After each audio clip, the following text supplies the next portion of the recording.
প্ৰথমে আপোনালোকক নমস্কাৰ জনাই মোৰ চেনেললৈ স্বাগতম জনাইছোঁ। আজি মই বহুত ধুনীয়া টেষ্টি পিঠা ৰেচিপি এটা লৈ আহিছোঁ। এই পিঠাটো মই কেনেধৰণৰে বনালোঁ তাকে মই আজি আপোনালোকক দেখুৱাম, আহক। ৰেচিপিটো বনাবৰ কাৰণে মই এয়া এবাটি চুজি লৈছোঁ। সম্পূৰ্ণ এবাটি লোৱা নাই, এবাটিতকৈ অকণমান কম লৈছোঁ। আৰু এয়া লৈছোঁ চেনিও সেয়া আধা বাটিয়ে হ'ব, আধা বাটিতকৈ কমেই লৈছোঁ বাৰু।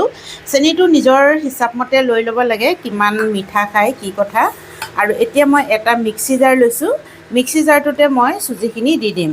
আৰু আমি কোনোবা এটা ৰেচিপি বনাবলৈ হ'লে, যিকোনো ৰেচিপি বনাবলৈ হ'লে এটা জোখৰ বাটিয়ে হওক গিলাচেই হওক কাপ লৈ ল'ব লাগে।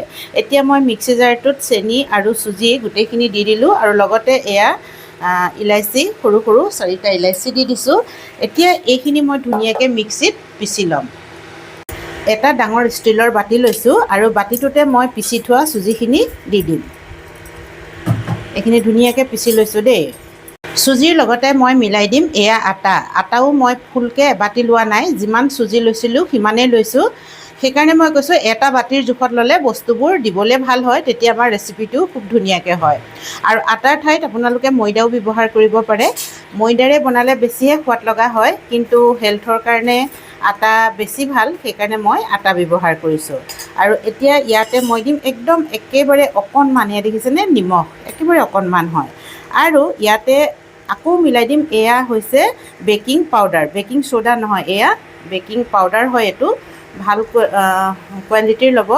কিছুমান আকৌ নুফুলে, ডেমেজ হৈ যায় যে, মানে বেয়া হৈ যায় যে, সেইকাৰণে বেকিং পাউডাৰটো ল'লে অলপ ভাল কোৱালিটিৰ ল'লে আমাৰ বস্তু ভাল হয়। এয়া বহুত বেছি নহয়, 2 পিঞ্চমান হ'ব এয়া।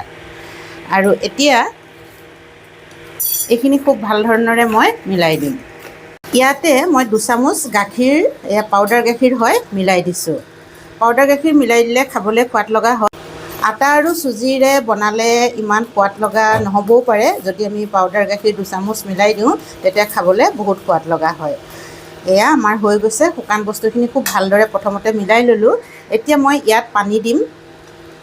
অলপ অলপকৈ পানী দি এইখিনি মই ভাল ধৰণৰে মিলাই ল'ম।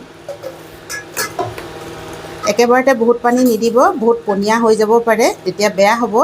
সেইকাৰণে খুব সাৱধানতাৰে আমি পানী দিব লাগিব।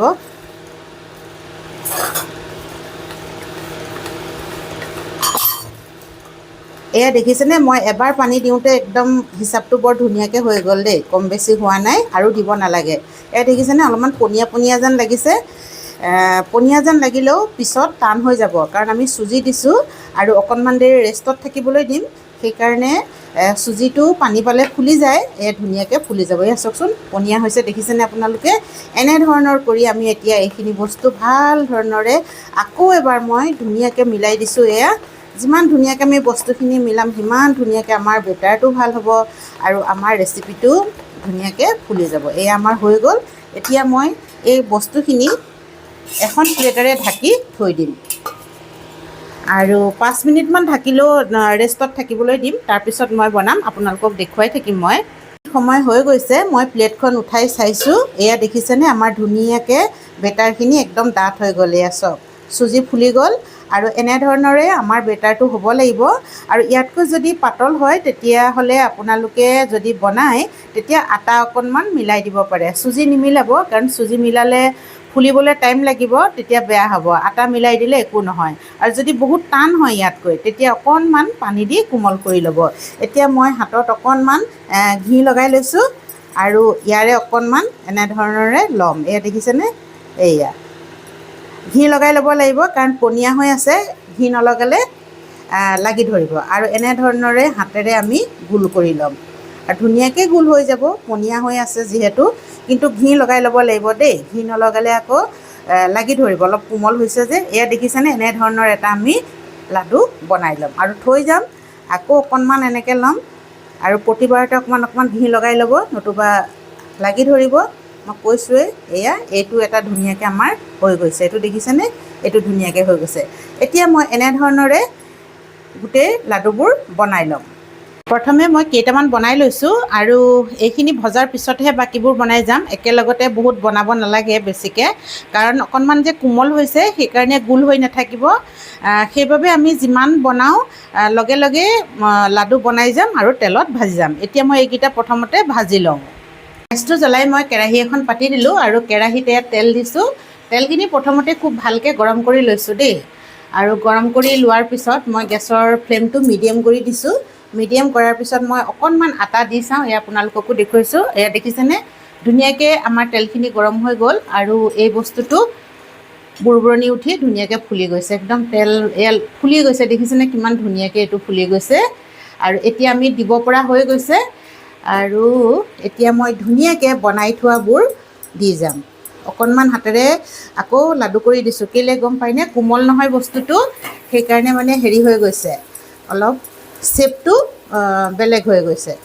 এয়া চাওক, এতিয়া যিমানখিনি আহে অলপ কম কমকৈ দিম, কাৰণ ফুলি গৈছে, দিয়াৰ লগে লগে ফুলি গৈছে দেখিছেনে। আৰু গেছৰ ফ্লেমটো একদম কম কৰি থ'ব, যিহেতু আমি খুব ভাল ধৰণৰে এইখিনি ভাজিব লাগিব।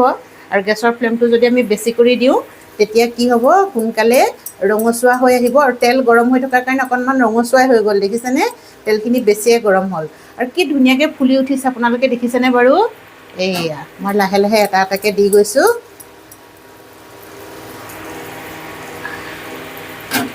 এইয়া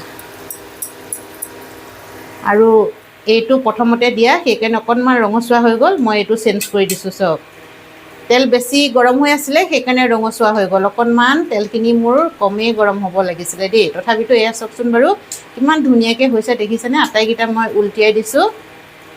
এইয়া বহুত ধুনীয়াকৈ হৈছে, একদম ফুলি গৈছে। আৰু গেছৰ ফ্লেম কমত ৰাখিছোঁ। এয়া চাওক ধুনীয়াকৈ আমাৰ হৈ যাব। এতিয়া অকণমান দেৰি এনেকৈ ইলুটি শিলুটি কৰি মই ভাজি ল'ম, ৰঙচুৱাকৈ ভাজি ল'ম, তেতিয়াহে ধুনীয়াকৈ একদম ভিতৰলৈকে সিজিব। আৰু মই কৈছোঁৱেই গেছৰ ফ্লেমটো কম কৰি থ'ব লাগিব, নতুবা ভিতৰখন নিসিজিব। ৰঙচুৱাটো হৈ যাব কিন্তু ভিতৰখন নিসিজিব। এয়া আৰু এটা এইখিনিতে দি দিওঁ, তেল আছে। এইয়া এনেধৰণৰে ধুনীয়াকৈ ভাজি ল'ম। এয়া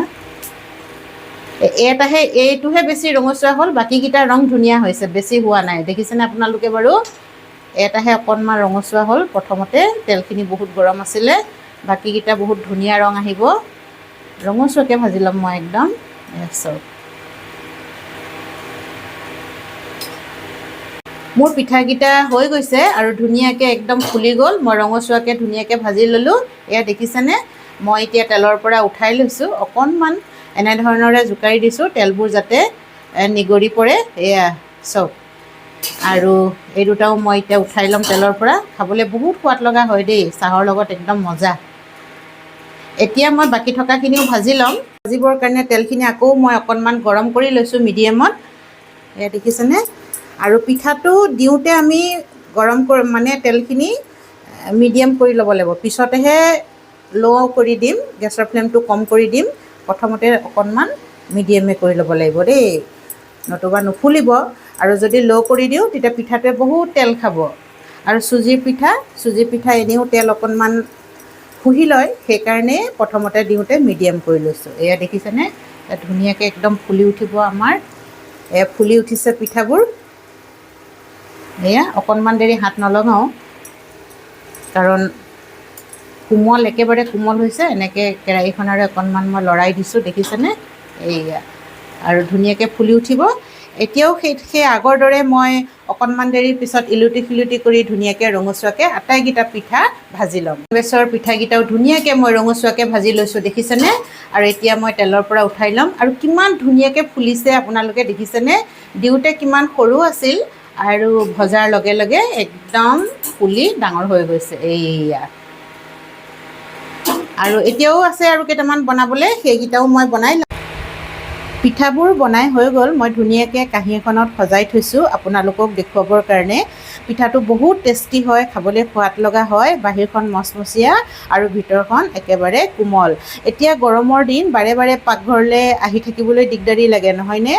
আমি যদি এনেদৰে পিঠা কেইটামান বনাই থৈ দিওঁ, ধুনীয়াকৈ ৩-৪ দিন আপোনালোকে খাই থাকিব পাৰিব। আৰু এই পিঠাটো চাহৰ লগত খাই বহুত ভাল লাগে, ল'ৰা ছোৱালীয়েও খাই ভাল পাব। বাহিৰখন মচমচীয়া আৰু ভিতৰখন একেবাৰে কোমল।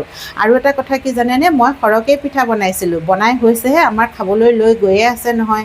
আপোনালোকক দেখুৱাবৰ কাৰণে এয়া কমহে হৈছে প্লেটখনত পিঠা। বাৰু যি কি নহওক, আৰু এটা কথা মই আপোনালোকক দেখুৱাওঁ। এই চাওকচোন, পিঠাটো ফাটি ফাটি গৈছে, দেখিছেনে? আৰু এটা দেখুৱাওঁ ফটা পিঠা। প্ৰায়বোৰ পিঠা মানে অলপ ফাটি ফাটি গৈছে। এনেদৰে যদি পিঠাটো ফাটি যায় ন, বেয়া নহয় মানে। পিঠাটো কি হয়, যেতিয়া পিঠাটো ফাটি যায়, আমি বুজিব লাগিব যে আমাৰ পিঠাকেইটা বহুত ধুনীয়াকৈ হৈছে আৰু ভিতৰখন একদম কোমল হৈছে, ভাল ধৰণেৰে সিজি গৈছে। বনাবলৈ একেবাৰে সহজ এই পিঠাটো, আপোনালোকে এবাৰ ট্ৰাই কৰি চাব পাৰে। আৰু যদি ভিডিঅ'টো চাই ভাল পালে লাইক কৰিব, শ্বেয়াৰ কৰিব আৰু কমেণ্টছ কৰিব। যিসকলে মোৰ চেনেলটো ছাবস্ক্ৰাইব কৰা নাই তেওঁলোককো অনুৰোধ কৰিছোঁ যাতে মোৰ চেনেলটো ছাবস্ক্ৰাইব কৰি লয় আৰু কাষতে থকা বেল আইকনটো দবাই দিয়ে। শেষলৈকে ভিডিঅ'টো চোৱাৰ কাৰণে আপোনালোকক মই হৃদয়ৰে বহুত বহুত ধন্যবাদ জ্ঞাপন কৰিছোঁ। আজিৰ ভিডিঅ'টো ইমানতে সামৰিছোঁ। ধন্যবাদ।